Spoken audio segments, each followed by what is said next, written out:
Kurnool bus ప్రమాదంలో మృతులను గుర్తించేందుకు అధికారులు ప్రయత్నిస్తున్నారు. DNA టెస్ట్ కోసం శాంపిల్స్ ని సేకరించారు ఫోరెన్సిక్ నిపుణులు.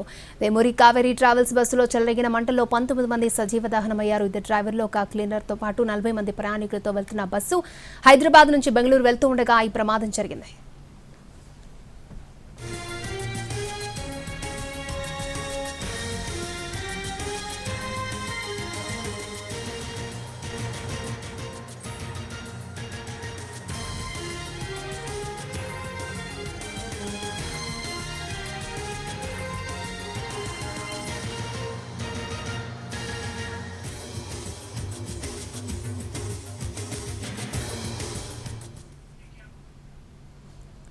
రైట్, మృతుల బంధువుల నుంచి DNA శాంపిల్స్ ని సేకరిస్తూ ఉన్నారు. అక్కడ తాజా పరిస్థితిని అందించడానికి ఘటనా స్థలం నుంచి మా ప్రతినిధి చంద్రశేఖర్ మనకి లైవ్ లో అందుబాటులో ఉన్నారు. చంద్రశేఖర్, ప్రస్తుత పరిస్థితి ఏంటి అక్కడ?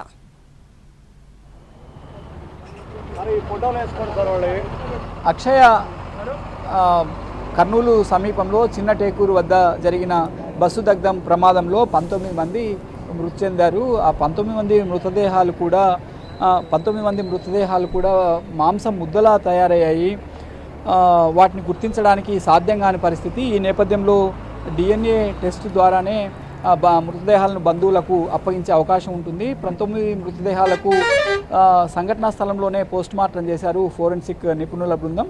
అట్లాగే ఫోరెన్సిక్ సైన్స్ ల్యాబ్ టీం కూడా ఇక్కడికే వచ్చింది. వారి నుంచి మృతదేహాల నుంచి శాంపుల్స్ సేకరించారు. దాంతోపాటు మృతి చెందిన వారి చిరునామాల ఆధారంగా అందరికీ సమాచారం ఇచ్చారు. ఇప్పటికే కొంతమంది మృతుల బంధువులు ఇక్కడికి చేరుకున్నారు. వారి నుంచి కూడా శాంపుల్స్ సేకరించారు. అంటే మృతి చెందిన వారి శాంపుల్స్, వారి బంధువుల శాంపుల్స్ DNA టెస్ట్ చేసి వాటి మ్యాచ్ అయిన తర్వాత వాటిని బంధువులకు అప్పగించే అవకాశం ఉంటుంది. అందరి మృతదేహాలు DNA టెస్ట్ చేసి పూర్తి చేయడానికి ఇవాళ అవుతుందా లేదా అన్నది సందేహం. DNA టెస్ట్ ఫలితాలు రావాలి, ఆ తర్వాతనే మృతదేహాలను అందించే అవకాశం ఉంటుంది. బంధువులైతే కొందరు ఇప్పటికే ఇక్కడికి చేరుకున్నారు. వారి శాంపుల్స్ కూడా సేకరించారు. మృతదేహాల కోసం ఎదురు చూస్తున్నారు. మనం ప్రస్తుతం సంఘటన స్థలంలోనే ఉన్నాం.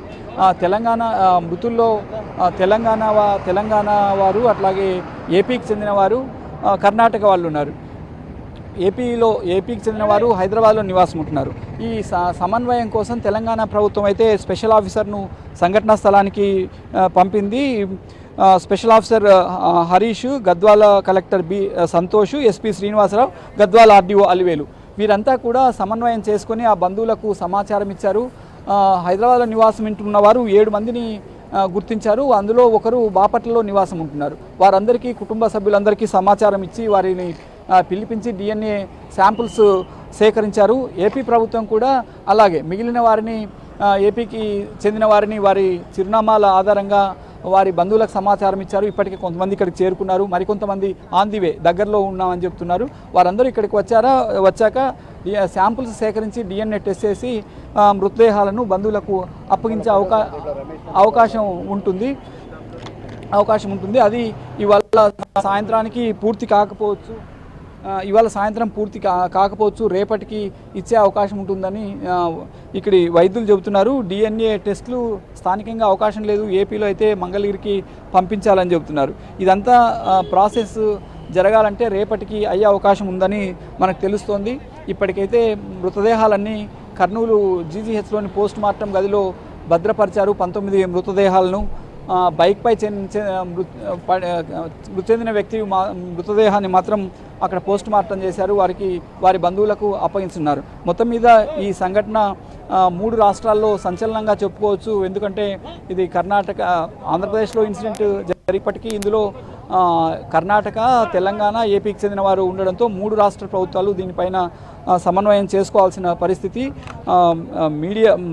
హోంమంత్రి కూడా ఇక్కడ సందర్శించారు.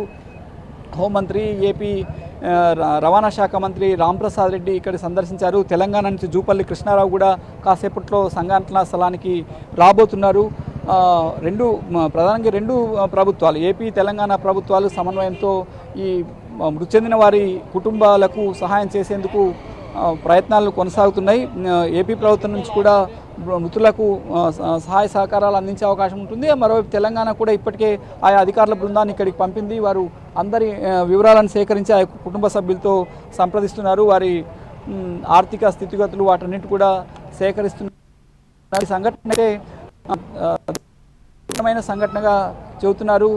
ప్రత్యేక తెలంగాణ నెల్లూరుకు చెందిన నలుగురు కుటుంబ సభ్యులు, ఒకే కుటుంబ సభ్యులు నలుగురు, రమేష్ భార్య, 2 పిల్లలు దారుణంగా ఈ సజీవ దహనమయ్యారు.